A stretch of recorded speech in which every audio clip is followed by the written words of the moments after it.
Boa noite. Mais uma vez nós estamos aqui, aliás, pela segunda vez, né?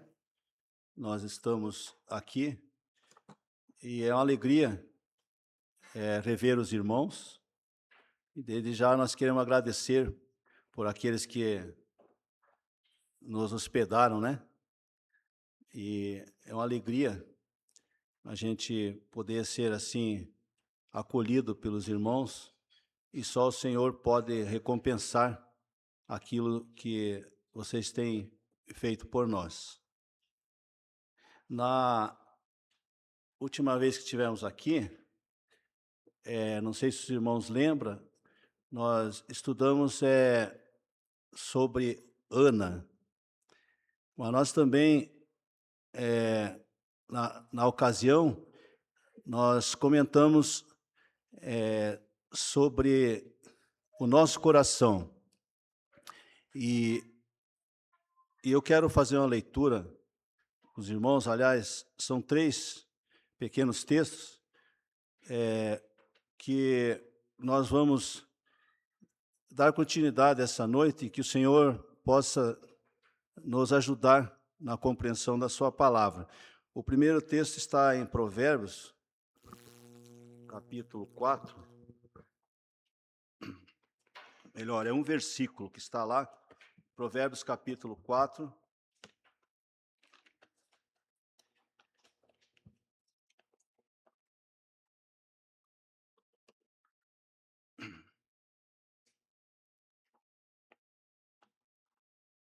Versículo 23.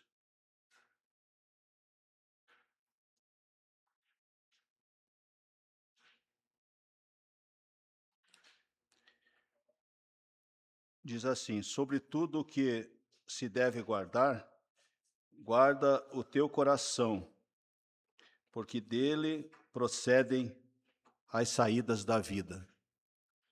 Sobre tudo que se deve guardar, guarda o teu coração, porque dele procedem as saídas da vida.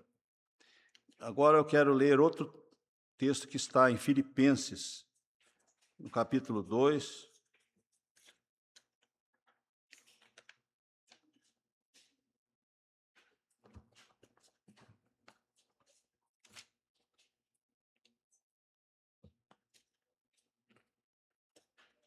Eu quero que os irmãos me ajudem no horário também, eu não quero passar do horário, tá?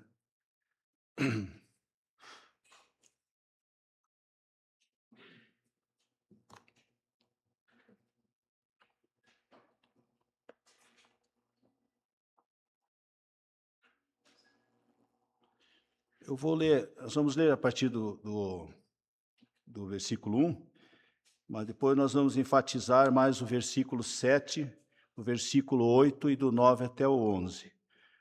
Vamos ler do versículo 1. Portanto, se há algum conforto em Cristo, se há alguma consolação de amor, se há alguma comunhão no Espírito, se há alguns entranháveis afetos e compaixões, completai o meu gozo, para que sintais o mesmo, tendo o mesmo amor, o mesmo ânimo, sentindo uma mesma coisa. Nada façais por contenda ou por vanglória, mas por humildade, cada um considere os outros superiores a si mesmo. Não atente cada um para o que é propriamente seu, mas cada qual também para o que é dos outros. Versículo 5. De sorte que haja em vós o mesmo sentimento que houve também em Cristo Jesus, que, sendo em forma de Deus, não teve por usurpação ser igual a Deus, mas aniquilou-se a si mesmo, tomando a forma de servo, fazendo-se semelhante aos homens, e, achado na forma de homem, humilhou-se a si mesmo, sendo obediente até a morte e morte de cruz. Pelo que também Deus o exaltou soberanamente e lhe deu um nome que é sobre todo o nome, para que ao nome de Jesus se dobre todo o joelho dos que estão nos céus e na terra e debaixo da terra, e toda a língua confesse que Jesus Cristo é o Senhor, para a glória de Deus Pai. Até aqui, amém? Que Deus abençoe, então, a sua palavra e a explanação também, que nos dê a sua graça para nós entender o que o Senhor quer falar conosco nessa noite. Esse último versículo aqui, eu não sei se os irmãos têm na folhinha esse versículo 11, mas tem um corinho que ele é cantado assim, toda língua confessará, olha, todo joelho se dobrará, toda língua confessará que Jesus Cristo é o Senhor. Vamos cantar comigo? Todo joelho se dobrará, toda língua confessará que Jesus Cristo é o Senhor. Aí continua assim, ó. Ele é o Senhor, Ele é o Senhor, ressurreto dentre os mortos, Ele é o Senhor. Todo joelho se dobrará, toda língua confessará que Jesus Cristo é o Senhor. Amém. Ele é o Senhor. Ressurreto dentre os mortos, Ele é o Senhor. Na vez anterior, não sei se os irmãos lembram, nós enfatizamos aqui sobre tudo que se deve guardar, guarda o teu coração. Não sei se os irmãos lembram que o coração, segundo foi escrito aqui em Provérbios, o Espírito Santo orientou, né, Salomão a escrever, guarda o teu coração, porque dele procede as saídas da vida. E na ocasião, nós falávamos que o coração, nessa situação, ele não está se referindo simplesmente ao órgão, mas sim à mente, à vontade e ao sentimento. Então, são três coisas que traduzem a palavra coração, né? Pode ver, existem pessoas que, se nós fôssemos falar da mente, mas nós já falamos na ocasião, só vamos lembrar, que se der algum problema mental, mesmo que o coração esteja batendo, ele vai ter problema. Problema mental, né? Nós temos pessoas assim, inclusive conhecidos dos irmãos, que estão simplesmente vegetando, né? Os irmãos sabem. E é mental. O coração dele está batendo, tudo, mas a sua mente não está ajudando, né? E, na ocasião, nós falávamos que, espiritualmente, o apóstolo Paulo nos orienta lá, Romanos, né, capítulo 12, sobre a renovação da nossa mente, do nosso entendimento. Ainda diz lá, para que possais saber qual é a boa, a santa e agradável, o quê? vontade de Deus para vós. Olha só a vontade aqui. Ó. A vontade do coração, mas não desse coração carnal. A vontade de Deus. Né? A vontade de Deus sobre a nossa vontade. Então, quando a nossa vontade está alinhada à vontade de Deus, todas as demais coisas serão acrescentadas na nossa vida. Quando nós colocamos a nossa vontade em primeiro lugar e esquecemos de colocar a vontade de Deus, em algum momento nós podemos travar. Não vai dar certo. Pode dar certo até um instante, daqui a pouco não vai dar mais. E nós lemos agora aqui em Filipenses que nós devemos ter o mesmo sentimento. Olha só. Então, mente, vontade, sentimento. Mas sentimento que teve em quem? Em Cristo Jesus. Olha só. Daí, se nós fôssemos colocar assim uma série de sentimentos que nós temos, nós ia fazer uma lista enorme de sentimentos que nós temos. Né? Mas aqui, veja bem, a mente é para que possais saber qual é a vontade de Deus, a vontade. E Jesus, veja bem, o mesmo sentimento que teve em Cristo, Cristo nos deu exemplo de vontade. Ele nunca fez a sua vontade, até o irmão citou aqui pela manhã. Né? Quando ele estava lá no Getsêmani, né, que ele disse, Pai, se for possível, passa de mim esse cálice, se for possível. Todavia, não se faça a minha, mas a tua vontade. Olha só. Se nós tivermos o mesmo sentimento que Cristo Jesus teve, nós vamos lembrar disso. O mesmo sentimento que há em Cristo Jesus. Nós vamos lembrar que a vontade que nós temos que fazer, em primeiro lugar, é a vontade do Pai. Em tudo que nós vamos fazer. Em tudo. Eu vou abrir um pequeno parênteses. Meu pai, ainda quando vivo, ele gostava muito de fazer evangelização pessoal. Né? Conversar direto com a pessoa, evangelizar. E assim ele ganhava almas para Jesus. E um certo dia chegou um irmão já convertido, mas que não conseguia se desencilhar de um vício que ele tinha.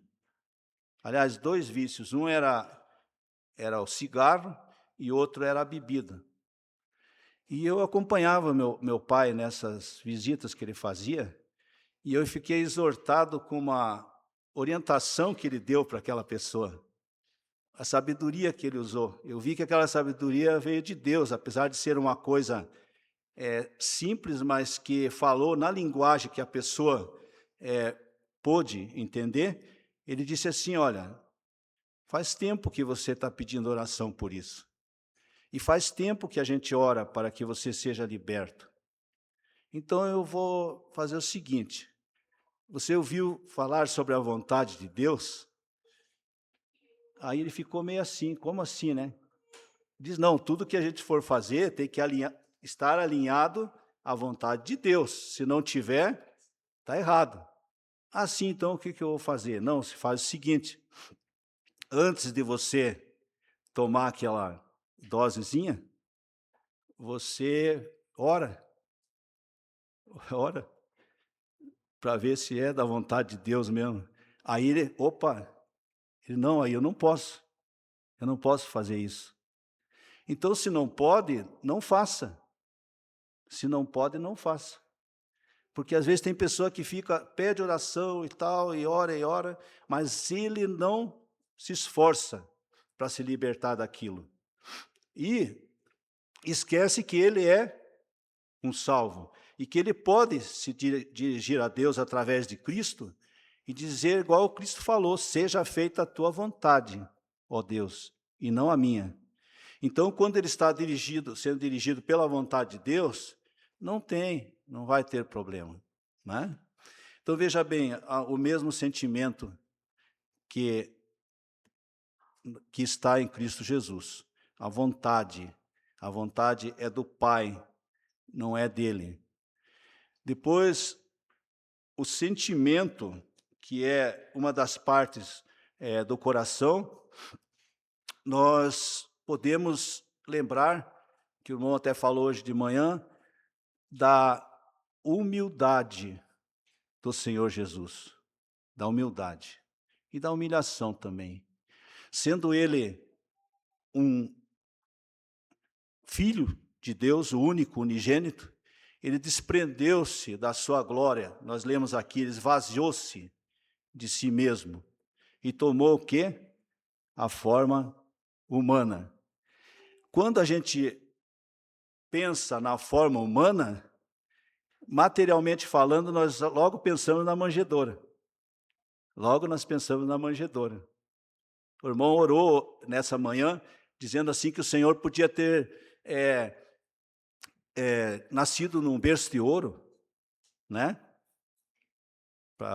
É um rei, então podia ter nascido num berço de ouro. Não, ele esvaziou-se de si mesmo, ele se humilhou.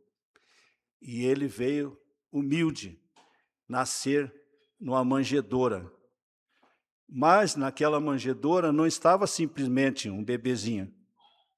Ali estava o Salvador do mundo, a salvação. E isso foi anunciado a Maria pelo anjo. Ele se chamará Jesus, porque salvará o seu povo dos seus pecados. Ele veio para salvar, ele veio humilde. E desculpe a gente fazer essa comparação, mas hoje está sendo muito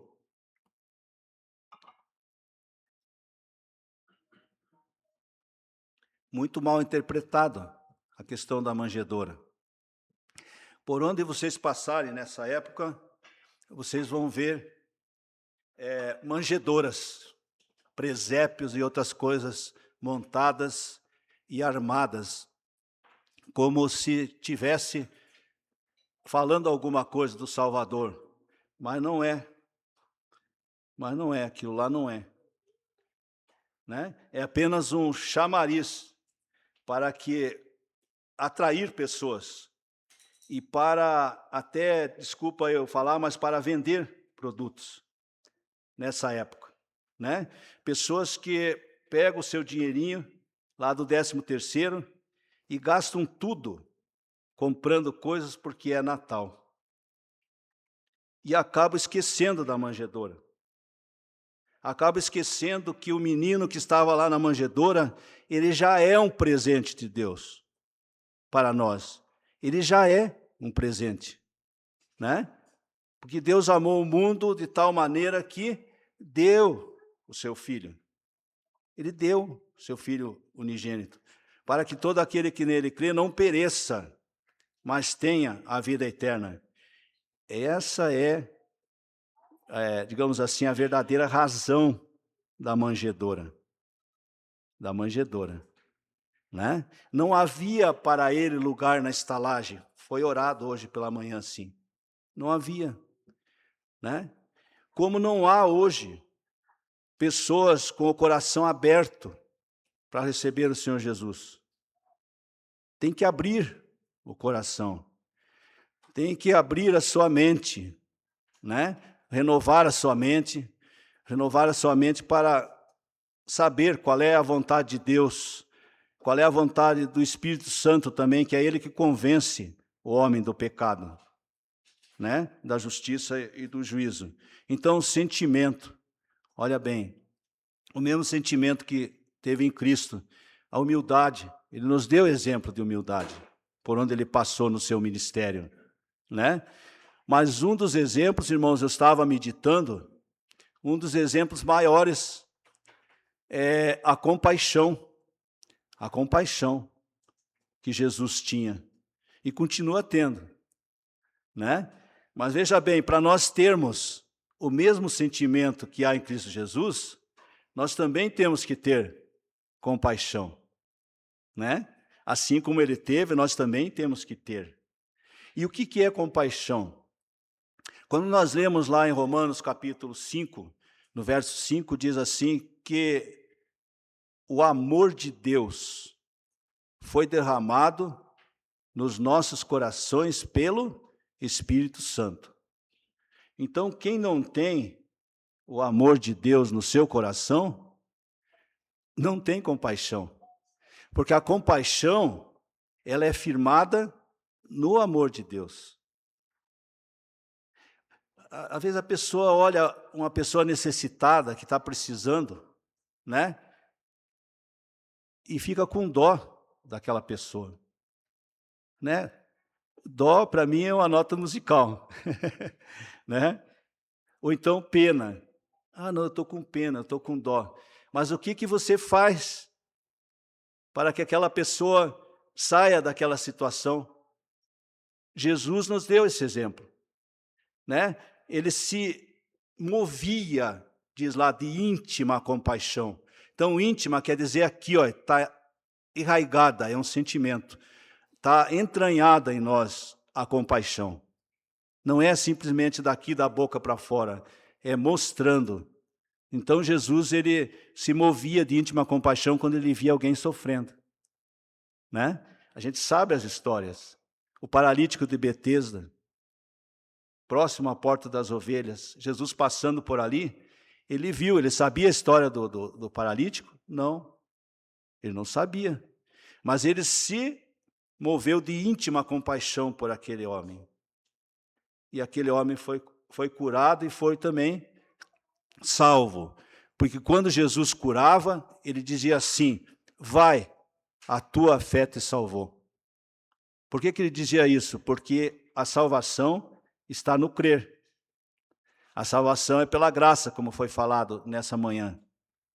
A graça redentora, a graça transformadora, a graça de Deus revelada em Cristo Jesus, o nosso Senhor. Está no contexto desse texto que nós lemos em Filipenses. O porquê que ele veio, né? Despiu da sua glória, da sua majestade e tomou a forma humana, nascendo numa manjedoura. Mas isso é humildade, depois vem a compaixão. Então, irmãos, a compaixão, nós temos testemunhos aí, e irmãos têm também testemunhos do que é a verdadeira compaixão. De ver uma pessoa numa situação, não só situação financeira, mas principalmente a situação espiritual, né? Atrás daquela pessoa que está sofrendo, ele tem uma alma. E o Senhor quer salvar aquela alma. E às vezes até num simples gesto que você faça e numa atitude que você tome em relação àquela pessoa, você está tendo o quê? Compaixão. O mesmo sentimento que está em Cristo Jesus. Compaixão. E quantas outras coisas nós poderíamos falar sobre a compaixão. Mas eu creio que os irmãos estão entendendo. Então, é o sentimento, sobre tudo que se deve guardar, guarda o teu coração, guarde a tua mente, guarde a tua vontade e guarde também o teu sentimento, né? Nós sabemos que a mente, ela tem uma força poderosa. O nosso cérebro, para comandar o nosso olhar, é simplesmente 0,2 de segundos para que isso aconteça. Então, 0,2 é tão rápido eu olhar para alguma coisa e aquela coisa já ir para o meu sentimento, ou para a minha emoção, ou para a minha vontade. Olha só, a mente, o olhar. Eu creio que na vez anterior nós lembramos sobre Davi, né? Que está lá no livro de Reis, a história de Davi. Ele olhou e a sua mente estava o quê? Disponível. E com a mente veio o quê? Veio o impulso. E o impulso tem que ter freio. Se não tiver freio no impulso, aí pode acontecer algo igual aconteceu com Davi. Nós lembramos também que na ocasião nós falamos que o impulso leva em torno de 20 anos para se formar no ser humano. Desde a fase embrionária até que ele pega a fase adulta, o impulso está sendo formado. E esse impulso a gente fica muito preocupado com as crianças nas escolas, né? Os pais que têm criança nas escolas. Às vezes nós não sabemos o que está sendo ensinado lá para aquelas crianças. E é muito perigoso, porque o impulso dela está sendo formado ainda, então tudo o que vem ela pode absorver e tornar aquilo depois um adulto insaciável, né? Com coisas, às vezes, que não é do agrado de Deus. Por isso que a gente ora pelas crianças que estão no nosso meio, pelos pais, para que eles possam orientar as crianças. Essa área do impulso é muito perigosa. É muito perigosa. Então, o impulso. Agora, se nós tivermos a mente do Senhor Jesus renovada, até o irmão falou sobre a mente de Cristo, né? Paulo fala sobre a mente de Cristo. Nós temos a mente de Cristo. Então, essa mente ela tem que ser renovada, porque daí nós teremos o mesmo sentimento, como nós acabamos de ler aqui. E nós tendo essa mente renovada, a gente vai ter condições de controlar o nosso impulso. O nosso impulso. É um sentimento, veja só. Outro sentimento que pode ocorrer na nossa vida, até foi comentado hoje pela manhã, é a ira. A ira e a raiva. A ira e a raiva são sentimentos. Mas nós vamos ver que no Senhor Jesus não teve isso. Jesus não teve, né? Você não vê em lugar nenhum assim, Jesus estava com raiva, a não ser aquela vez que no templo ele ficou indignado e ele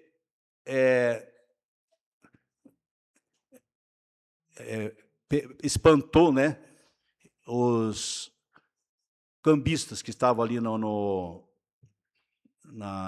templo, vendendo, né, fazendo da casa do Senhor uma casa de negócio.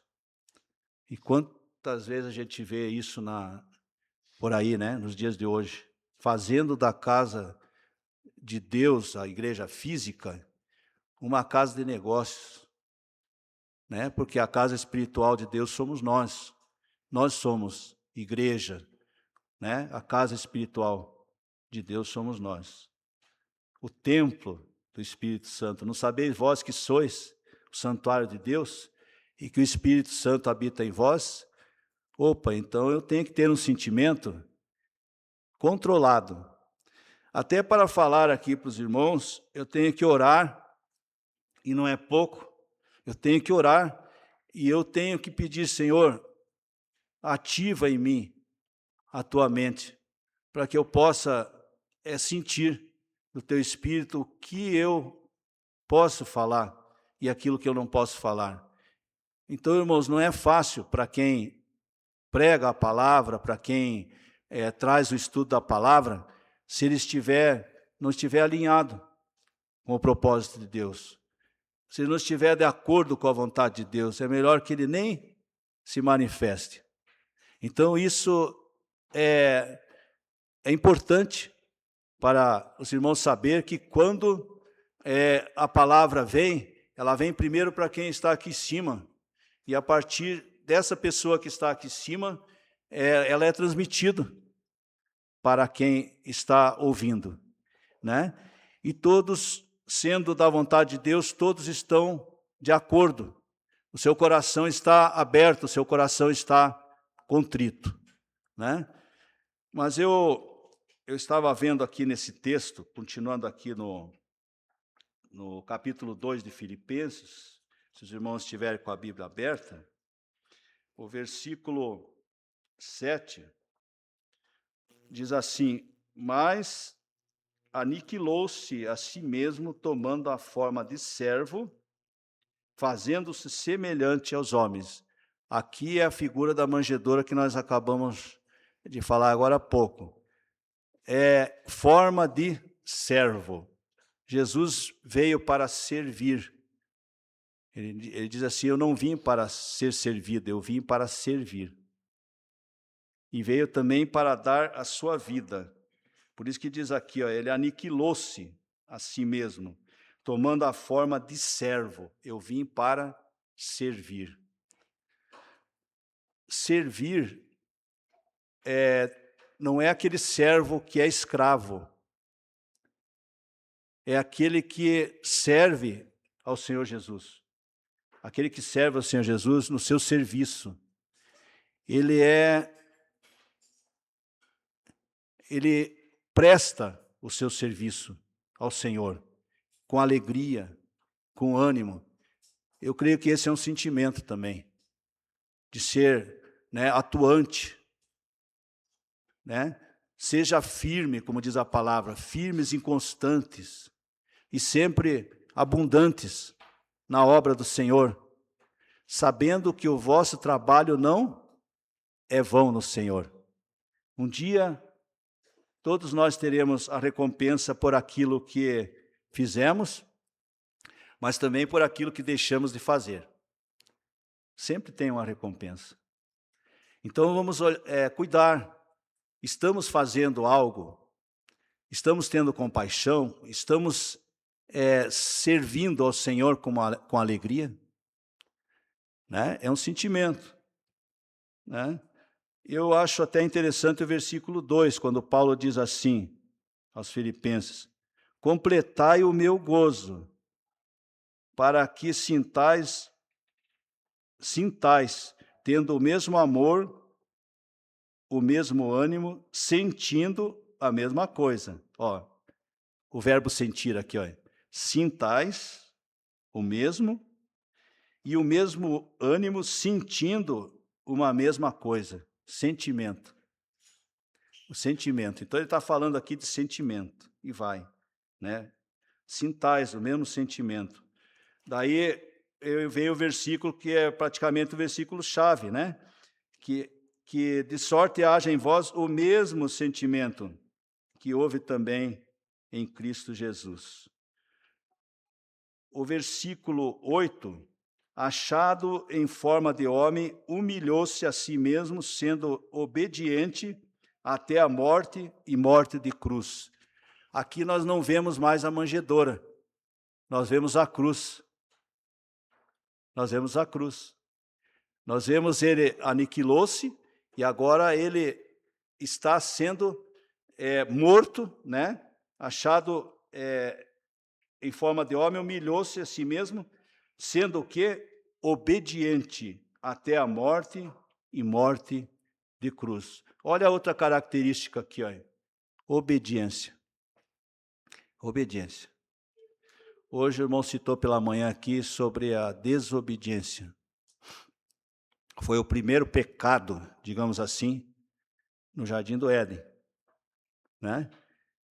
O primeiro homem desobedeceu a Deus, descumpriu a ordem de Deus. Então, desobediência é o contrário de obediência. Jesus foi desobediente? Não. Aqui está dizendo que ele foi obediente até a morte e morte de cruz. Obediente ao quê? Ao Pai. Obediente ao Pai, né? Quando nós falamos assim, passa de mim esse cálice, todavia não se faça a minha, mas a tua vontade, o que é isso? É um exemplo de um filho obediente, um filho que obedece ao Pai. Foi falado isso aqui hoje pela manhã, obedecer. Assim como uma criança tem que obedecer aos seus pais, né? Uma criança. todos pecaram e destituídos estão da glória de Deus. Aí a gente vê uma criança nascer, você pensa, ele é inocente. Nesse aspecto de pecado, não. Porque todos pecaram. E aí a gente vê o pecado da desobediência, às vezes, numa criança, né? Eu tenho netinha, eu acompanho. Eles querem fazer o que não é para fazer. E às vezes dá trabalho para o pai. Né? Não é assim que aconteceu com o povo de Deus, com o povo de Israel? Deus, né, ficou descontente quantas vezes com o povo. Eu creio que até a vinda do Messias, o povo estava, como diz lá em Isaías, estava em trevas. O povo estava em trevas. E esse povo viu a luz quando Jesus nasceu. Nós até comentávamos com o irmão sobre calendário.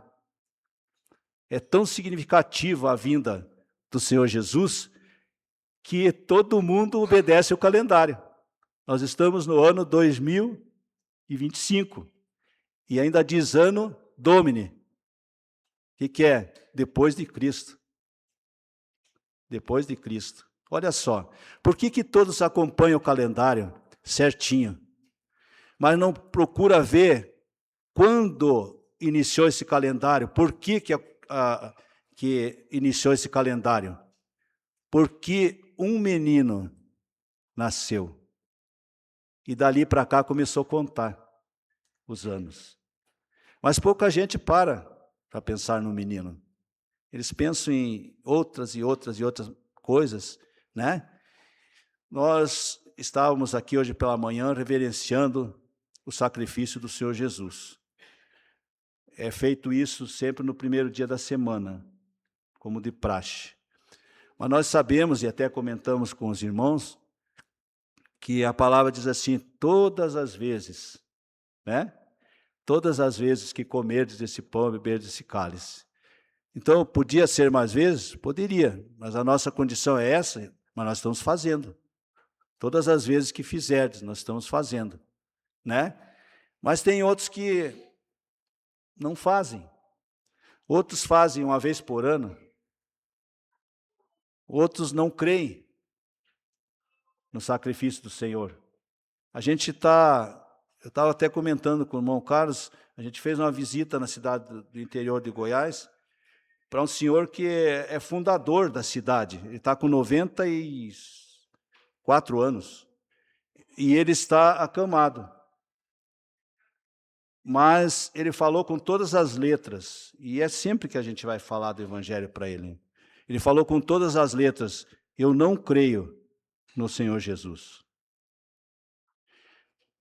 E a palavra do Senhor diz que aquele que não crê já está condenado. Né? Quem crer, foi batizado, será salvo. Quem não crer, já está. Não diz lá que será condenado. Então isso dói muito para nós. Para quem prega o Evangelho, né? Eu estou falando pregar o Evangelho não é só daqui, viu, irmãos? Você pode pregar o Evangelho para o teu vizinho, né? Para o teu patrão, para o teu empregado, na tua escola, para o colega de escola. A menina pode pregar o Evangelho, o menino também. Nós temos a história daquela menina que praticamente pregou para o general Naamã. Ah, se o meu Senhor estivesse lá em Israel, ele sararia, né, da sua enfermidade. É um instrumento de Deus, uma criança. É um instrumento de Deus, então Deus usa. Mas tem que fazer o trabalho, tem que fazer o serviço do Senhor, né? Então, voltando aqui no texto, manjedoura e cruz. Mas, no contexto, nós temos um outro detalhe aqui muito importante. Do versículo 9 até o 11 diz assim, pelo que também Deus o exaltou soberanamente, e lhe deu um nome que é sobre todo o nome. Então, Deus o exaltou. Aqui nós vemos o quê? A exaltação de Jesus. Né? Ele não ficou, morto ele não ficou, tem um hino que diz assim, né? Mas ele o quê? Ressurgiu. E depois ele subiu ao céu. E ele está à destra de Deus. E lá ele está intercedendo por nós. O Senhor o exaltou.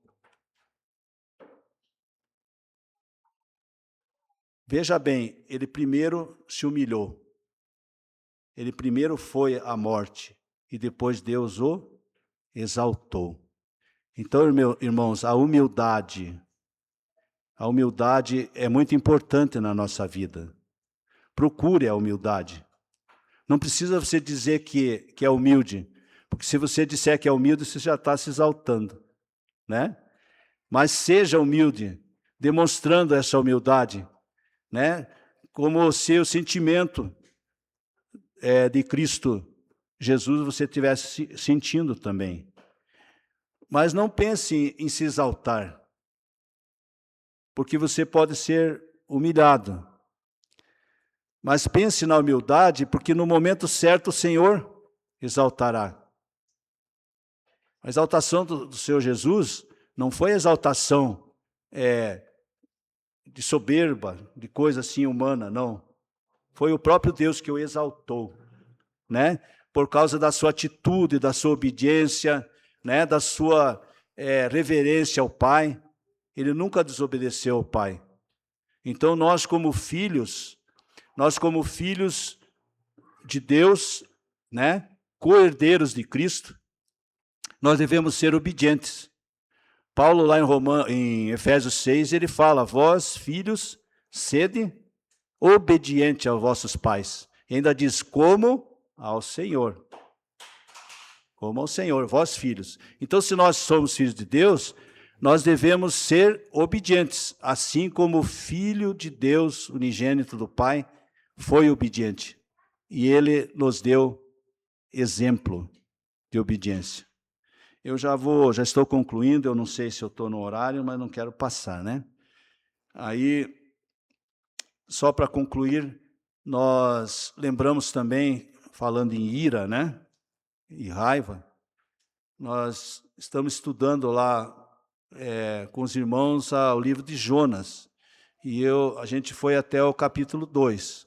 Mas se os irmãos forem ler o livro de Jonas, são 4 capítulos, nós vamos ver que no 4º capítulo, Jonas se irou, ele irou-se. Contra quem? Contra Deus. Olha só, um servo do Senhor, irando-se contra Deus. Mas aí vem o motivo da ira. Qual era o motivo? Nós sabemos que os ninivitas não se davam com o povo de Deus, com o povo de Israel. E era o exército sírio, né? Era poderoso. E a primeira coisa que Jonas sentiu, olha o sentimento aqui, ó, foi medo. Ele sentiu medo. Não, eu não quero ir.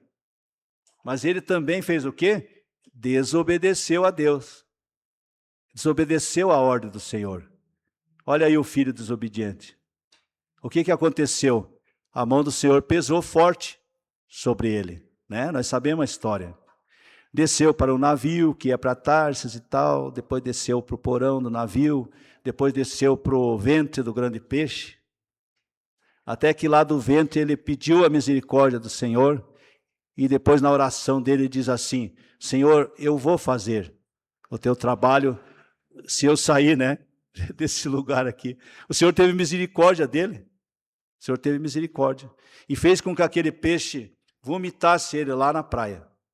E eu estava vendo na geografia bíblica a distância que Jonas estava no primeiro chamado de Deus, na primeira ordem de Deus, para ir a Nínive, era de 1.000 quilômetros. Um pouco menos do que daqui a Curitiba. Aquele tempo para ir numa distância dessa, né? Não era fácil. Então, olha o medo, né? Aquela falta de vontade, eu não vou, né? De repente eu tenho que andar 1.000 quilômetros, como é que eu vou fazer isso, né? Depois, quando o peixe vomitou ele, mostra que da onde ele foi lançado até Nínive dava 200 quilômetros. Opa, melhorou. 200 para 1.000, Mas mesmo assim, andar 200 quilômetros, não sei de que forma, a pé. Já para Tarsis tinha uma facilidade. Era uma cidade marítima, né? Mas fugir de Deus não é bom. E aconteceu o que aconteceu. Mas daí nós vemos que Jonas, ele se converteu nessa situação, se arrependeu e foi pregar. Deus ordenou no capítulo 3, vai agora e prega. E ele foi e pregou, e os ninivitas se converteram ao Senhor, se arrependeram, né? Se arrependeram a ponto de se humilharem, né? Desde o rei até os animais, vestindo de saco, tudo, era um sinal de humilhação diante de Deus. Eles reconheceram o Deus de Jonas, olha só, os ninivitas. Então Deus usou Jonas, mas Jonas gostou disso? Deu uma recaída. No capítulo 4 nós vamos ver, ele irou-se contra Deus, ele não queria, né? Ele não queria que Deus salvasse os ninivitas. Eu quero só ler um versículo lá no capítulo 4 para terminar.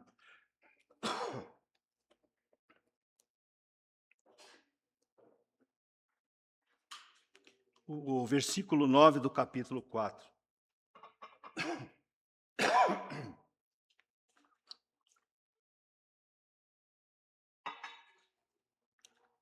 É bom lembrar, irmãos, que a Bíblia diz que no passado Deus falava através dos profetas, né? Mas hoje ele fala através do Filho, está lá em Hebreus, né?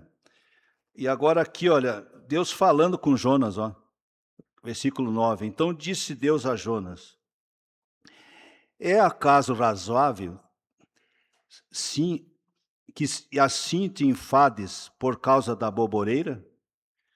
E ele disse, é justo que me enfade a ponto de desejar a morte. Ele falando isso para Deus.